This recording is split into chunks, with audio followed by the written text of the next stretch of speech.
Hello everyone, welcome to Internet Learning. Hope you all are doing well. So today we are going to discuss the topic meanders of class 11 geography chapter number 6. And in this video we are going to talk a lot of features landforms related to meanders. अब वैसे तो हमने meanders के बारे में काफी कुछ already discuss कर चुका है. हमने जब entrenched meander वाला टॉपिक डिस्कस किया था तो भी हमने meanders के बारे में पढ़ा था. फिर लास्ट वीडियो में जब हमने levees, point bars और जो फ्लड प्लेन्स वाला टॉपिक है उसमें भी हमने मेंडर्स के बारे में डिस्कस किया था. अब अलग से ये एक डेडिकेटेड टॉपिक है जो कि सिर्फ और सिर्फ मेंडर्स के बारे में डिस्कस करेगा, बट इसमें थोड़ी सी रिपीटेशन हो जाएगी टॉपिक्स की. जो लोग पूरा चैप्टर एक साथ देख रहे हैं उन्हें थोड़ी सी रिपीटेशन लगेगी, क्योंकि मैं फिर से मेंडर्स को ही बताऊंगी कि मेंडर्स क्या होती हैं, कैसे बनती हैं, और उसके बाद इससे रिलेटेड जो लैंडफॉर्म्स है उसको हम डिस्कस करेंगे. ठीक है, बट इट्स ओके, आपकी थोड़ी रिवीजन हो जाएगी, आपको टॉपिक और बेहतर तरीके से समझ आ जाएगा. So let's start with the meanders. In large flood and delta plains, rivers rarely flow in straight courses. तो जो बड़े बड़े डेल्टा प्लेन्स होते हैं, फ्लड प्लेन्स होते हैं, वहां पे क्या होता है, वहां पे रिवर्स मुश्किल ही स्ट्रेट कोर्स में आगे बढ़ती हैं. मतलब देखो पहाड़ों पे क्या हो रहा है, बहुत ज्यादा इस तरीके से ढलान है. अब ढलान वाले केस में पानी के पास इतना टाइम नहीं है कि वो इधर उधर मतलब घूम घूम के आए. पानी क्या करेगा, वो सीधा एकदम तेजी से, क्योंकि ढलान है तो स्पीड ज्यादा होगी, वो तेजी से आगे बढ़ जाएगा. बट जब प्लेन आते हैं, जब फ्लड प्लेन आते हैं, यहाँ पे नदी के पास बहुत टाइम है. एक तरीके से आप समझ सकते हो, यहाँ पे नदी को कोई रोकने वाला नहीं है, या फिर नदी को कोई पुश करने वाला नहीं है तेजी से कि जाओ जल्दी से नीचे जाओ. तो नदी यहाँ पूरा टाइम लेके एकदम अच्छे से इस तरीके से घूम घूम के जाती है. इसका हमने एग्जाम्पल डिस्कस ऑलरेडी कर चुका है, 2-3 बार कर चुका है, कि आप टेबल के साथ एक एग्जाम्पल लेके देख सकते हो. पहले सिर्फ इस तरीके से सीधी रखी टेबल है, इस पे आप पानी डालो तो पानी देखना थोड़ा सा घूम के जाएगा. फिर टेबल को थोड़ा सा उठा दो एक तरफ से तो पानी एकदम स्ट्रेट लाइन में सीधे जाएगा. तो आप इससे बहुत अच्छे से, आपको मतलब ये एग्जाम्पल से समझ आ जाएगा कि यहाँ पे क्या कहना चाह रहे हैं, कि किस तरीके से स्टीप जो स्लोप होती है उनपे पानी एकदम स्ट्रेट लाइन पे ज्यादातर जाता है. अब वैसे स्लोप के साथ साथ और भी कुछ चीजें होती हैं जो कि पानी को मिएंडर करने में या उसको स्ट्रेट चलाने में हेल्प करती हैं. जैसे रॉक की क्या टाइप है, अगर हार्ड रॉक है तो हार्ड रॉक जो है वो इतनी जल्दी अलाउ नहीं करेगा पानी को मिएंडर करने के लिए. ठीक है, वहां पे क्या होगा, पानी जो है वो फिर साइड साइड में ज्यादा इरोजन नहीं कर पाएगा. वहां पे पानी फिर नीचे इरोजन करेगा, क्योंकि रॉक्स हार्ड है, साइड साइड के जो रॉक्स है वो हार्ड है. तो जो पानी क्या चैनल है वो किस तरीके से आगे बढ़ेगा, नदी मेंडर करेगी नहीं करेगी, ये काफी सारी चीजों पे डिपेंड करता है. बट जिसमें से सबसे इंपॉर्टेंट जो 2 फीचर रहेंगे वो हैं स्लोप्स, मतलब कि gentle slope and steep slope. Gentle slope पे पानी जो है वो स्पीड कम होती है उसकी, तो वो मेंडर करता है. और जो स्टीप स्लोप होती है वहां पे पानी की स्पीड बहुत तेज होती है, एकदम तेजी से आता है, तो वो एकदम सीधे सीधे आगे बढ़ता जाता है. तो स्ट्रेट कोर्स रहता है स्टीप स्लोप पे ज्यादातर. Loops like channel patterns called meanders develop over flood and delta plains. तो डेल्टा एंड फ्लड प्लेन्स जो होते हैं उनपे इस तरीके से लूप लाइक चैनल, चैनल मतलब नदी का जो पाथ है वो है चैनल. तो नदी का जो पाथ है, नदी जिस रास्ते पे चल रही है वो लूप लाइक फॉर्म ले सकता है. लूप मतलब इस तरीके से एक शेप होती है, हम लूप कहते हैं. ठीक है, ये दूसरा लूप है. आप धागे को इस तरीके से क्रॉस करके रख दो तो आप क्या बोलोगे, दिस इज अ लूप. ठीक है, अब नदी जब इस तरीके से लूप बनाती है, घूमती है एकदम, इस चीज को हम कहते हैं मेंडर. अब ये तो आपको मतलब क्लियर हो ही चुका है, इसमें तो कोई डाउट है ही नहीं. तो ये कहाँ बनते हैं, ये प्लेन्स पे बनते हैं, चाहे फ्लड प्लेन्स हो चाहे डेल्टा प्लेन्स हो. Meander is not a landform but is only a type of channel pattern. अब एक चीज जो आपको समझनी बहुत जरूरी है कि meander जो है वो कोई लैंडफॉर्म नहीं है अपने आप में. meander is not a landform. वो बस एक तरीका है कि नदी किस तरीके से बह रही है, नदी के बहने का तरीका है. ठीक है, this is because of propensity of water flowing over very gentle gradients to work laterally on the banks. अब यहाँ पे meanders बन क्यों रही हैं, क्योंकि जो पानी है यहाँ पे जब जेंटल स्लोप्स होती हैं तो जेंटल स्लोप्स पे पानी जो है, फ्लोइंग वाटर जो है वो लेटरली काम करता है. यहाँ पे पानी का कैरेक्टर है कि वो लेटरली, मतलब जैसे नदी अगर ये बह रही है तो साइड साइड में, इसको हम कहेंगे लेटरल इरोजन. तो जो प्लेन एरियाज हैं उन पे पानी लेटरल इरोजन करेगा. ठीक है, unconsolidated nature of alluvial deposits making up the banks with many irregularities which can be used by water exerting pressure laterally. तो यहाँ पे अगेन एक रीजन तो ये है मियांडर्स के बनने का कि यहाँ पे नदी जो है स्लो चल रही है, प्लेन्स पे है, तो लेटरली साइड साइड में वो इरोजन कर सकती है और साइड में इरोजन करने के कारण ही मियांडर्स बनते हैं कि नदी एक तरफ से इरोड करती जा रही है और दूसरी तरफ जमा करती जा रही है। तो ये जो एक तरफ का इरोजन है ये गहरा होता जाएगा और इस तरीके से लूप जो है बनेगा। अब दूसरा क्या है यहाँ पे unconsolidated nature of alluvial deposit. Side side में नदी का ये जो डिपॉजिट है ये अनकॉन्सोलिडेटेड एलुवियल डिपॉजिट रहता है। जैसे पहाड़ों पे अगर आप देखोगे तो पहाड़ों पे पत्थर वगैरह रहेंगे, ग्रेनाइट वगैरह रहेगा जो कि इतनी जल्दी से इरोड नहीं हो पाता। But if you talk about the alluvial deposit on the plains, जो प्लेन एरिया है, तो वो अनकॉन्सोलिडेटेड है, बहुत ज्यादा सीमेंटेड या बहुत ज्यादा टाइट मटेरियल नहीं है। हल्का सा पानी डालोगे मिट्टी बह के निकल जाएगी। तो यहाँ पे ऐसा सिस्टम है प्लेन्स पे, क्योंकि नदी के फ्लड की वजह से ही ये मिट्टी वगैरह डिपॉजिट हुई है, तो ये बहुत ज्यादा स्ट्रॉन्ग एकदम जकड़ी हुई नहीं होती। अनकॉन्सोलिडेटेड नेचर रहता है एलुवियल डिपॉजिट का, जिसकी वजह से पानी जो है वो इसीलिए इसे इजीली बहा के ले जा पाता है और लेटरल इरोजन जो है वो ज्यादा हो पाता है। तो साइड साइड में नदी जो है वो काट के और ज्यादा बड़ी हो जाती है। थर्ड है Coriolis force acting on the fluid water deflecting it like deflects the wind. अब कोरियोलिस फोर्स भी आपके लिए नया नहीं होना चाहिए, आपने पुरानी क्लासेस में कोरियोलिस फोर्स के बारे में पढ़ा होगा। इसको मेनली हमने एयर से रिलेटेड, जो विंड है उससे रिलेटेड हमने कोरियोलिस फोर्स को पढ़ा है। बट कोरियोलिस फोर्स होता क्या है? जब कोई चीज घूम रही होती है तो उस घूमती हुई चीज के ऊपर, उसके सरफेस पे एक फोर्स लगती है जो कि चीजों को इस तरीके से घुमाती है, डिफ्लेक्ट करती है। तो इसको हम क्या कहते हैं? Coriolis force. इसका बहुत अच्छा एग्जांपल है, जैसे बचपन में आपने एक झूला देखा होगा जिसमें इस तरीके से सर्कल रहता है, यहाँ सीट्स रहती हैं छोटी छोटी, ठीक है, और बीच में एक पाइप सा रहता है, एक पोल रहता है जिसको बच्चे पकड़ सकते हैं, और ये कोई बाहर से खड़ा पर्सन इस पोल को घुमाएगा, इस पूरे जो झूला है इसको घुमाएगा और अंदर बैठे बच्चे सब इस तरीके से राउंड राउंड फील करेंगे। तो पार्क में अगर आपके आसपास कोई पार्क है इस तरीके का और जहाँ पे इस तरीके का झूला है, तो आप अपने एक दोस्त को ले जाके ये एक्सपेरिमेंट कर सकते हैं और इससे आपको कोरियोलिस फोर्स में कोई कंफ्यूजन रहेगी ही नहीं। अब जैसे ही ये झूला झूलेगा, मतलब इसको घुमाओगे और आप लेट्स से आप बैठे हो यहाँ पे, आप हो यहाँ पे और आपका दोस्त है यहाँ पे, ठीक है, इस वाली सीट पे बैठा है, और ये जो चीज है, ये जो झूला है वो कैसे घूम रहा है? वो इस तरीके से घूम रहा है, इधर से इधर, लेफ्ट टू राइट घूम रहा है। अब यहाँ पे क्या होगा? जैसे ही आपके हाथ में एक बॉल थी, आपने एक बॉल को फेंका। अब अपनी तरफ से आपने क्या बोला? आपने अपने दोस्त को, जो कि एग्जैक्ट आपके सामने बैठा था, मान लो एकदम स्ट्रेट डायरेक्शन में आपके जस्ट अपोजिट पर्सन बैठा है, आपने इसको बॉल दी, ठीक है। आपने क्या किया? इस सामने खड़े पर्सन को, जो कि आपके अपोजिट है, जस्ट अपोजिट है, आपने इसको बॉल एकदम सीधी दी, आपने धक्का दिया, बॉल को एकदम सीधे दिया। बट होगा क्या? ये बॉल जो है वो सीधा ना जाकर क्या करेगी? वो डिफ्लेक्ट हो जाएगी, वो यहाँ पे आ जाएगी। टेक्निकली वो इस पर्सन के पास बॉल जानी चाहिए थी, बट वो डिफ्लेक्ट करके इस वाले पर्सन के पास, मतलब ये साइड में चली जाएगी। तो इसमें इस तरीके से कर्व बनेगा। अगर मैं इसको ब्लैक कलर से दिखाऊं तो ऐसे कर्व बनेगा। जानी ये सीधी थी, बट बॉल डिफ्लेक्ट करके इस तरीके से घूम के दूसरी जगह चली जाएगी। अब मैं इसमें बहुत ज्यादा दिमाग नहीं लगा रही कि इस तरफ घूमेगी कि आगे जाएगी कि पीछे जाएगी, वो आप ज्यादा मत सोचो, वो आप करके ही देख लेना किस तरफ घूमेगी, कि पर्सन के आगे जाएगी कि पर्सन के, मतलब आगे जाएगी बॉल की इधर पे आएगी। बट आप एक चीज जरूर नोटिस करोगे कि जो बॉल जाएगी वो एकदम सीधी तो नहीं जाएगी, वो कर्व करके दूसरी जगह पे जाएगी। तो ये क्यों हो रहा है? ये हो रहा है, ये जो बॉडी घूम रही है, ये जो झूला घूम रहा है, इसके ऊपर इस तरीके से फोर्स लग रही है जो कि बॉल को घुमा रही है। इसी को हम कहते हैं कोरियोलिस फोर्स। अभी जो कोरियोलिस फोर्स है ये अर्थ के ऊपर भी लगती है, अर्थ भी घूम रही है।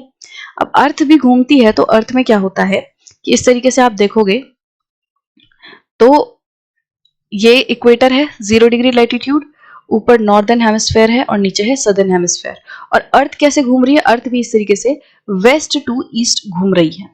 अब वेस्ट टू ईस्ट जब अर्थ घूमती है तो नीचे जो विंड रहती है या नीचे का जो पानी है वो इस तरीके से लेफ्ट तरफ डिफ्लेक्ट करता है, और ऊपर की जो विंड है वो राइट तरफ डिफ्लेक्ट करती है, इस तरीके से, ठीक है, वो इस तरीके से राइट तरफ डिफ्लेक्ट करती है।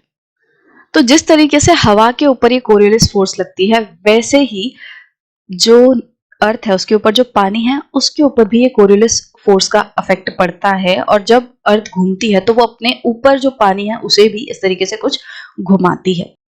तो कोरियलिस फोर्स की वजह से भी ये मेंडर बनने में एक तरीके से उसका योगदान है। मेंडर को बनाने में कोरियलिस फोर्स भी अपना रोल प्ले करती है।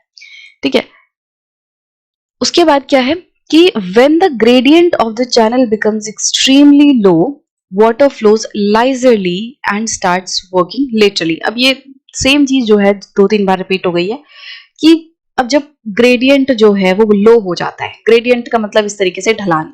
अब ये पहाड़ की चोटी है, यहाँ पे ऊपर ये पहाड़ है, ये पहाड़ की ढलान है, ये क्या है, स्टीप ग्रेडियंट है।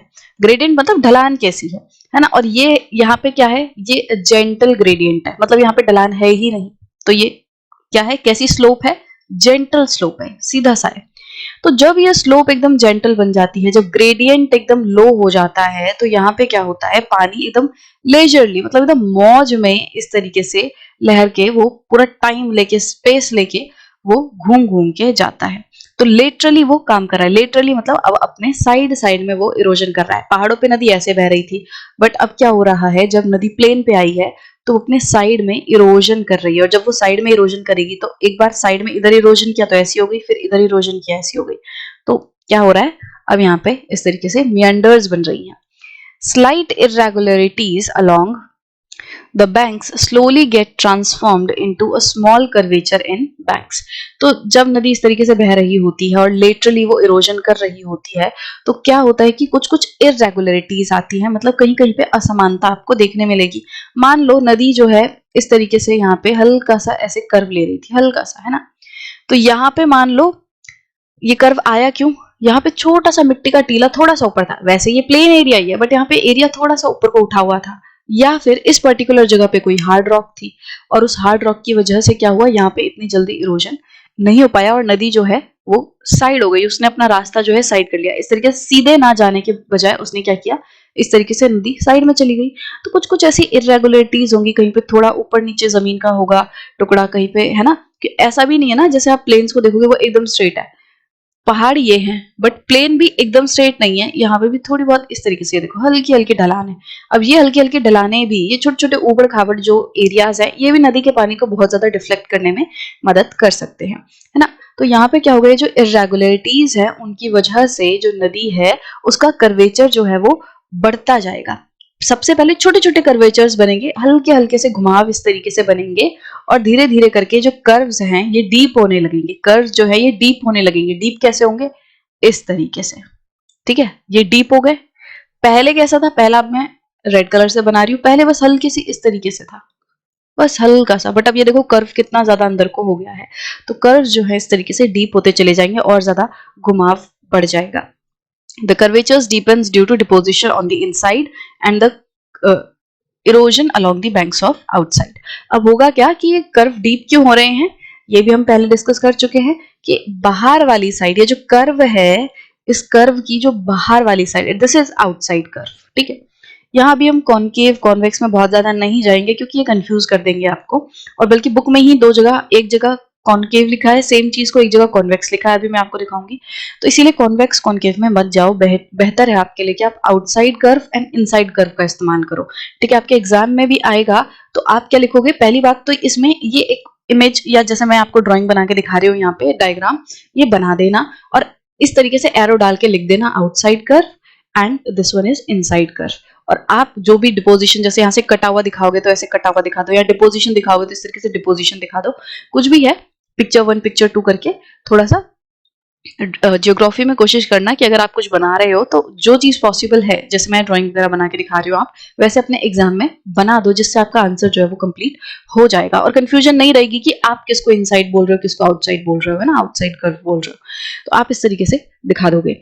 अब यहाँ पे क्या होगा, जो आउटसाइड कर्व है उसमें क्या होगा, इरोजन होगा। ये जो आउटसाइड कर्व है ये क्या करेगा, इस तरीके से कटेगा, ये यहाँ पे बाहर की तरफ आएगा और ये इधर पे डिपॉजिट करता जाएगा। यहाँ पे क्या होगा, यहाँ पे डिपॉजिट हो जाएगा। अब नदी का कोर्स कैसा होगा, अब नदी का कोर्स ऐसा होगा, यहाँ पे डिपोजिशन हो चुका है, तो अब जो इनसाइड कर्व है वो कहाँ पे आ गया है, इनसाइड कर्व आ गया है यहाँ पे, और आउटसाइड कर्व आ गया है यहाँ पे। अब ये और बढ़ता जाएगा और बाहर की तरफ मतलब इरोजन होगा। तो ये जो बाहर वाला कर्व है, जो बाहर की तरफ है, उसमें क्या होगा, उसमें इरोजन होगा और अंदर की तरफ डिपोजिशन होगा। तो इस इरोजन डिपोजिशन की वजह से ये बाहर की तरफ से इरोड होता जाएगा, तो ये कर्व इतना गहरा होता जाएगा और अंदर की तरफ डिपोजिट होता जाएगा। ठीक है, तो इरोजन एंड डिपोजिशन की वजह से ये कर्व स्टीप हो रहे हैं। If there is no deposition and no erosion or undercutting, the tendency to meander is reduced. अगर ये erosion and deposition नहीं होंगे या फिर undercutting नहीं होगी तो क्या होगा कि meandering जो है वो कम हो जाएगी, नदी इतना ज्यादा घुमाव नहीं करेगी। अगर देखो ना आप यहाँ पे कि अगर erosion ना हो, अगर नदी इस तरीके से हल्के से कर्व में बह रही है, अब इसमें अगर ये आउटसाइड हो गई, अब इसमें देखो ये इनसाइड है और ये आउटसाइड है, बाहर वाला कर्व है, तो अगर यहाँ पे इरोजन ना हो तो ये वाला जो एरिया है वो और घूम के आगे इस तरीके से नहीं जाएगा, तो मियांडरिंग कम हो जाएगी। मियांडर मतलब क्या, जितना ज्यादा घुमाव उतना ज्यादा मियांडर करेगी। हम ये बोलेंगे कि जितना ज्यादा ये घुमाव है नदी उतना ज्यादा मियांडर कर रही है, बट अगर ये घुमाव बस ऐसे है हल्का सा तो हम बोलेंगे इतनी ज्यादा मियांडरिंग नहीं है। तो डिपोजिशन एंड इरोजन की एक्टिविटी अगर कम होगी तो मियांडरिंग भी कम हो जाएगी। यहाँ पे एक शब्द आया है अंडर कटिंग, इसे अभी हम थोड़ी देर बाद पढ़ते हैं कि ये क्या है, ये भी इंपॉर्टेंट फीचर है इसका। So normally in meanders of large rivers there is active deposition along the concave bank and undercutting along the convex bank. अब यहाँ पे इनके हिसाब से पहले इन्होंने क्या बताया है उसको देखते हैं कि इन्होंने क्या बोला है कि जो क्या हो रहा है कि जो कॉनकेव बैंक है वहां पे अंडरकटिंग हो रही है, no deposition along the concave bank, तो कॉनकेव बैंक पे डिपोजिशन हो रहा है एंड अंडर कटिंग हो रही है कॉन्वेक्स बैंक पे। तो इस लाइन के हिसाब से कॉनकेव एंड कॉन्वेक्स क्या हुए, ये अगर हमने एक लूप बनाया बस नदी का, ये है, ठीक है, ये नदी जो है अंदर नदी का पानी यहाँ पे बह रहा है। अब हमने क्या पढ़ा कि जो बाहर वाली साइड है, जो आउटर साइड है, this one is outer curve, outer bank हम कह सकते हैं, और ये वाला है इनर बैंक, अंदर की तरफ। इसमें तो कोई कंफ्यूजन नहीं है ना कि ये वाला बाहर है ये वाला अंदर है, दिखने में ही समझ आ रहा है, तो इसको हम इनर बैंक कह रहे हैं। हमने अभी तक क्या पढ़ा, हमने क्या बोला कि जो आउटर बैंक है यहाँ पे होगा इरोजन, ये जो पानी है वो खिसक के इधर आएगा, एरो देखो यहाँ पे होगा इरोजन, तो पानी यहाँ पे आएगा, और यहाँ पे डिपोजिशन होगा, तो डिपोजिशन को मैं यहाँ पे दिखा रही हूँ, पहले जहाँ पे पानी था अब वहां पे मिट्टी आके डिपोजिट हो जाएगी। ठीक है, तो इन्होंने क्या बोला, अभी ये इसको क्या बोल रहे हैं, ये इसको बोल रहे हैं डिपोजिशन अलोंग द कॉनकेव, तो यहाँ पे क्या होगा कॉनकेव। ठीक है, ये कॉनकेव बैंक है एंड ये कॉन्वेक्स बैंक है, कॉन्वेक्स बैंक। जो कॉन्वेक्स बैंक है इसमें क्या हो रहा है, अंडर कटिंग हो रही है। अब अंडर कटिंग डिस्कस कर लेते हैं। अंडर कटिंग क्या हो रहा है, नाम से पता चल रहा है, अंडर कटिंग मतलब अंदर की तरफ कटिंग हो रही है, नीचे की तरफ कटिंग हो रही है। ये जैसे अब नदी में घुस जाते हैं, नदी के बीच में हम खड़े हैं, ठीक है, इस तरीके से मान लो। इनिशियली नदी कुछ इस तरीके की थी, यहाँ पे ऊपर पानी था। अब ये वाली साइड हमने बोला ये आउटर कर्व है और ये इनर कर्व है, मतलब तो ये वाली जो साइड है वो ये है आउटर कर्व और ये इनर ये वाला कर्व। ठीक है, सो जो आउटर कर्व है यहाँ पे क्या होगा, इरोजन होगा। इरोजन भी कैसे होगा, एकदम ऊपर से इरोजन शुरू नहीं होगा, सबसे पहले जो नीचे की तरफ है यहां से यहाँ पे इरोजन शुरू होगा। इरोजन का मतलब ये कट रहा है इस तरीके से, तो पहले जो एरिया है वो यहां तक था, ठीक है, पहले यहां तक था, अभी मैंने आपको ड्राइंग बना के दिखाई हुई थी।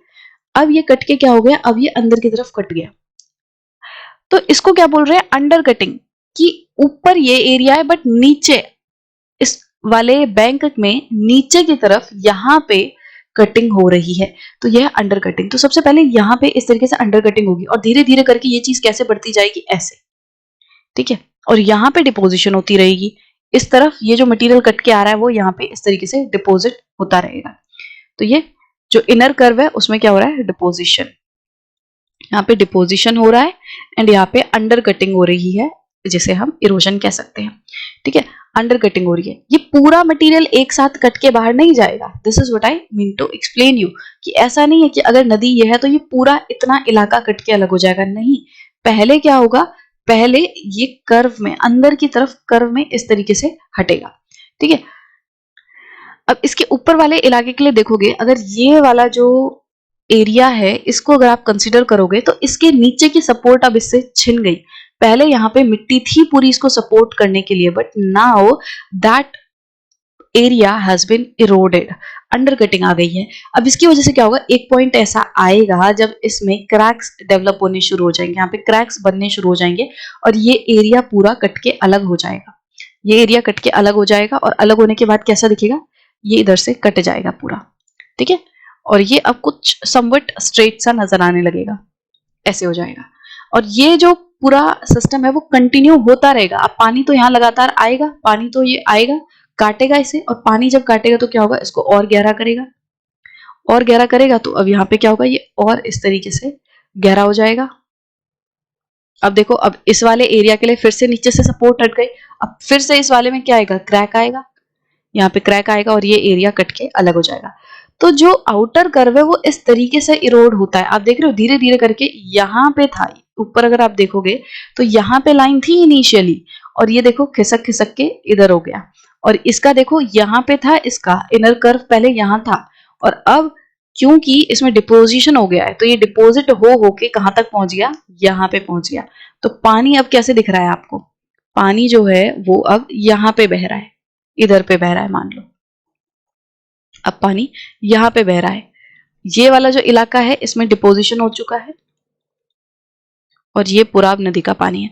तो कंटिन्यूअसली इस तरीके से डिपोजिशन एंड इरोजन होता रहेगा। अब इसको मैं वापस से अगर आपको एरियल व्यू दिखाऊं तो ऊपर जो है नदी इस तरीके से थी, ये कर्व ऐसे था, और अब ये कर्व क्योंकि ये वाला देखो, ये वाला जो हिस्सा है ये इधर पे इरोड होगा और यहाँ पे क्या होगा, डिपोजिशन होगा। तो ये देखो, ठीक है, यहाँ पे पूरा डिपोजिशन हो गया, यहाँ पे आपके पॉइंट बार्स वगैरह बन गए, और यहाँ पे क्या हुआ, यहाँ पे अंडर कटिंग की वजह से ये बाहर की तरफ बढ़ता चला जा रहा है, इसका कर्व बढ़ रहा है।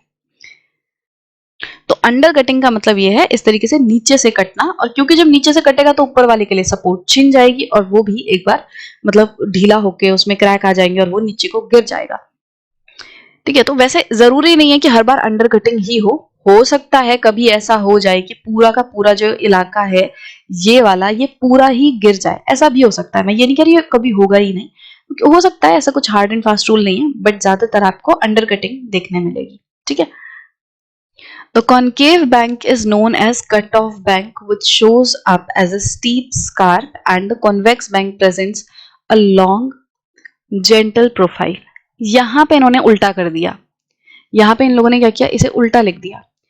Concave bank is known as cut off bank, इन्होंने क्या लिखा है, कॉनकेव बैंक। अब ध्यान से देखो, कॉनकेव हमने किसको बोला है, अंदर वाली साइड को जहां हो रहा है डिपोजिशन, और कॉन्वेक्स बैंक इन्होंने क्या बोला है, and the convex bank presents a long gentle profile. Long gentle profile बोल रहे हैं ये लोग, किसको बोल रहे हैं, कॉन्वेक्स बैंक में।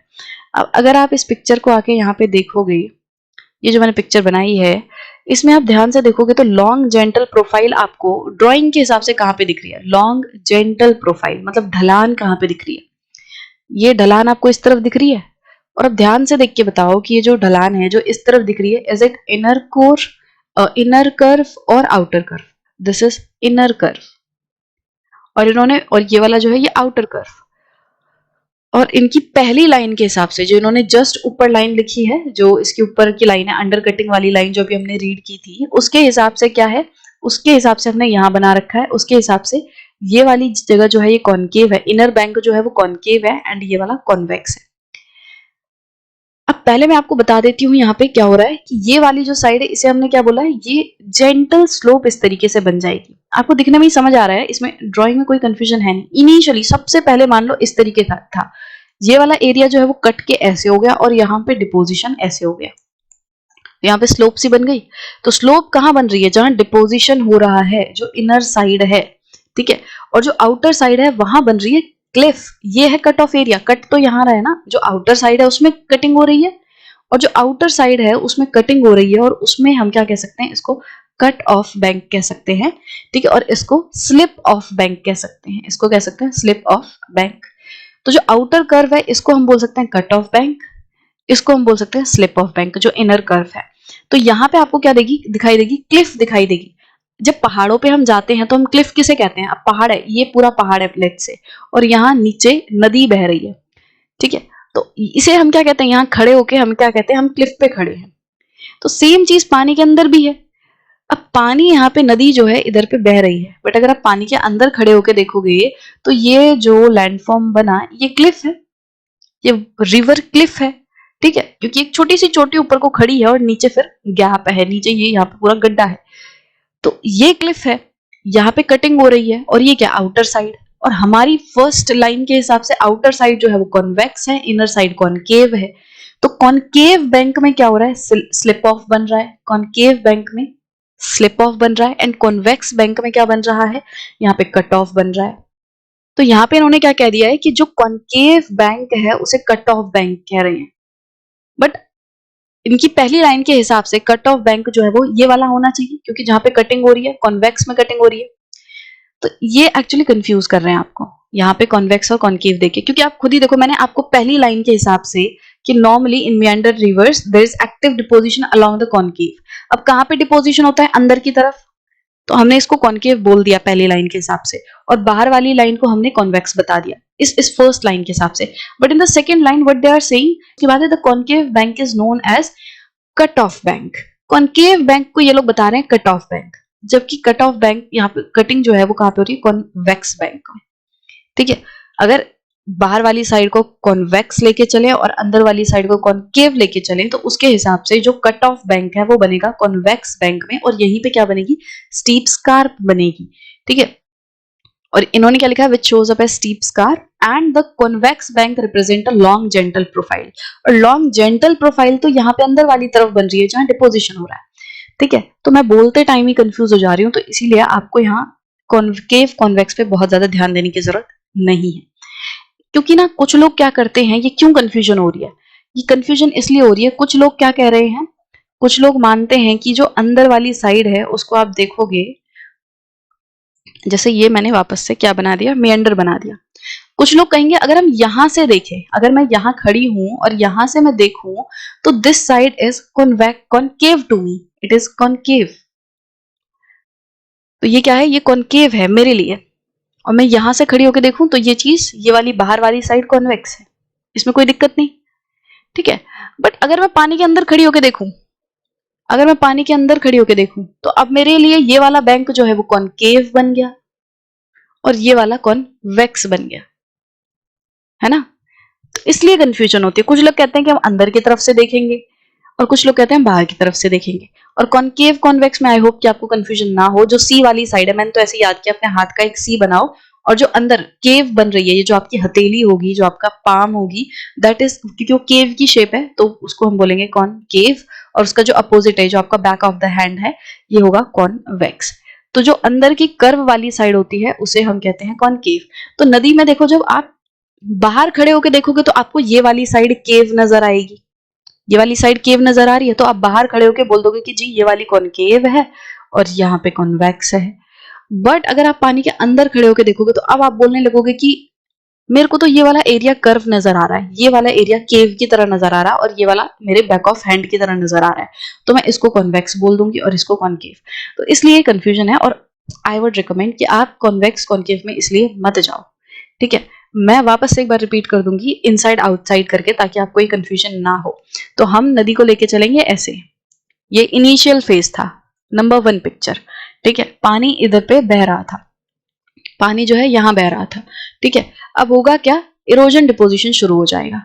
अब हमने क्या बनाया है, हमने नदी बनाई है ऐसे, ठीक है, यहां पे। So this is outer side, ये कर्व की आउटसाइड है, ये इनसाइड है, ठीक है, ये इनसाइड है।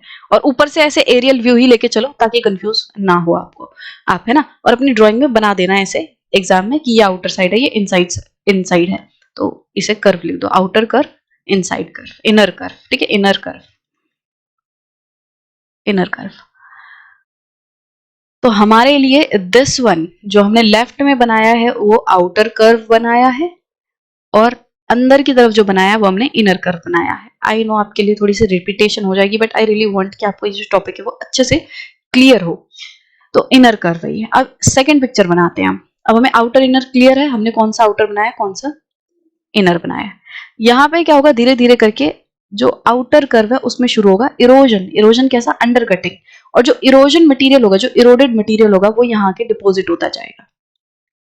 इसको अभी थोड़ा सा इस तरीके से, क्या होगा, ये इस तरीके से डिपॉजिट होता जाएगा। पहले इसकी शेप कैसी थी, पहले इसकी शेप ऐसी थी, ये थी, बट अब देखो ये वाला मटेरियल कट गया और यहाँ पे मटेरियल डिपॉजिट हो गया। ठीक है, तो अब यहाँ पे अंडर कटिंग हो गई और यहाँ पे डिपोजिशन हो गया। तो जेंटल स्लोप आपको किस तरफ देखने मिल रही है, यहाँ पे बन रही है जेंटल स्लोप, किस पे, इनर कर्व पे। दिस इज जेंटल स्लोप, ये आपका है इनर कर्व।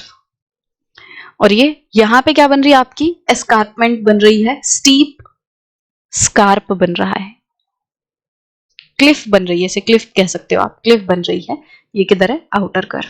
ठीक है, तो ऐसे आपका पूरा जो लैंडफॉर्म रहेगा वो बनेगा। और ये आपका नदी का पानी। अब इनकी भी पिक्चर देख लेते हैं, इन्होंने यहाँ पे क्या दिखाया है, ये देखो, यहाँ पे स्लिप ऑफ बैंक दिखाया है अंदर की तरफ, इसमें कोई डाउट नहीं, अंदर की तरफ जो है वो स्लिप ऑफ बैंक है। एंड स्लिप ऑफ बैंक के साथ ही अंदर की तरफ पॉइंट बार्स भी होते हैं। तो slip of and point bars जो है वो रिलेटेड है, दोनों अंदर की तरफ बनते हैं। तो यहाँ पे ये पॉइंट बार्स हो गए। तो अंदर की तरफ इन्होंने बोला है, इन्होंने इस पिक्चर में कॉनकेव अंदर को माना है, और मैं कह रही हूँ कॉनकेव कॉन्वेक्स छोड़ दो, आप इस पे ध्यान ही मत दो। तो inner curve pay slip of bank बनेंगे। अब यहाँ पे एक और फीचर रह गया जो कि है ऑक्सबो लेक, जो कि वो ये भी इंपॉर्टेंट है। As meanders grow into deep loops, जैसे जैसे ये जो meanders है वो डीप होती जाएंगी, the same may get cut off due to erosion at the inflection point and are left as oxbow lakes. तो ये कैसे बनेगा, हमें पता है नदी इनिशियली कैसे बह रही थी, ऐसे बह रही थी, हल्के हल्के से कर्व्स थे इसमें। उसके बाद क्या हुआ, ये कर्व्स गहरे होने लग गए। अब देखो ये गहरे कर्व होंगे तो क्या होगा, ये वाला जो पार्ट है इस तरीके से गहरा होगा, तो ये दोनों ही तरफ से गहरा होगा।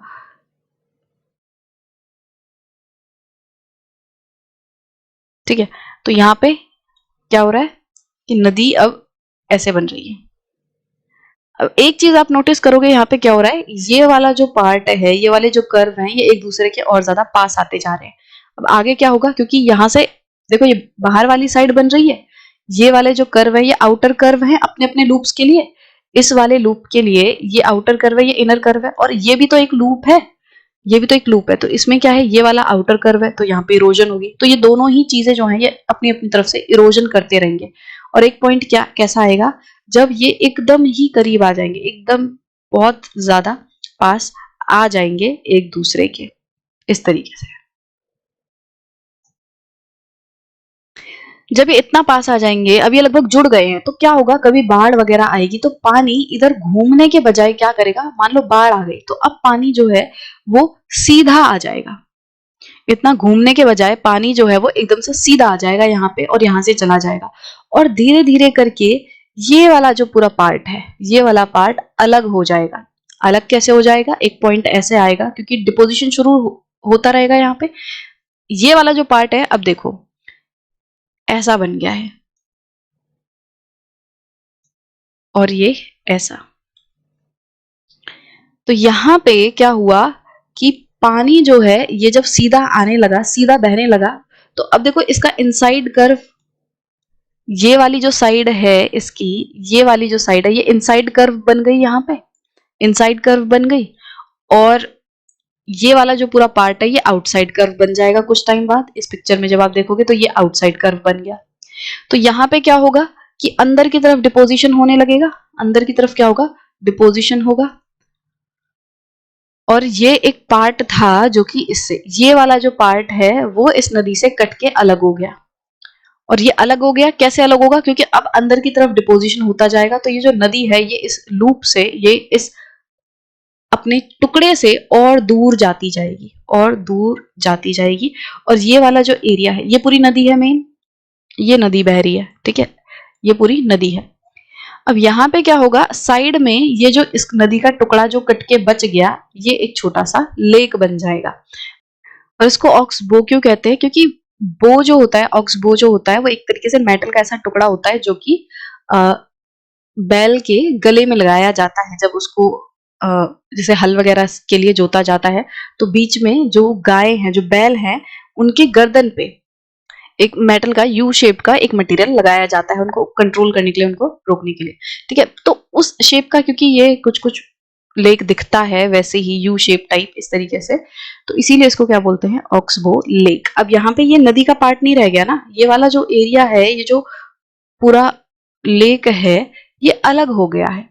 मेन नदी तो यहाँ बह रही है, मेन नदी ये है, this is main river, but now this part, ये जो कभी पहले नदी का पार्ट होता था, ये अलग हो चुका है और अब ये एक छोटी सी बॉडी बन गया जिसमें पानी है, बारिश का पानी भी इसमें इकट्ठा रहेगा, नदी का भी पानी है इसमें कुछ कुछ, जो कि पहले नदी का जब ये पार्ट था तो इसमें कुछ कुछ पानी होगा, तो अब ये लेक बन चुका है। So this is your oxbow lake.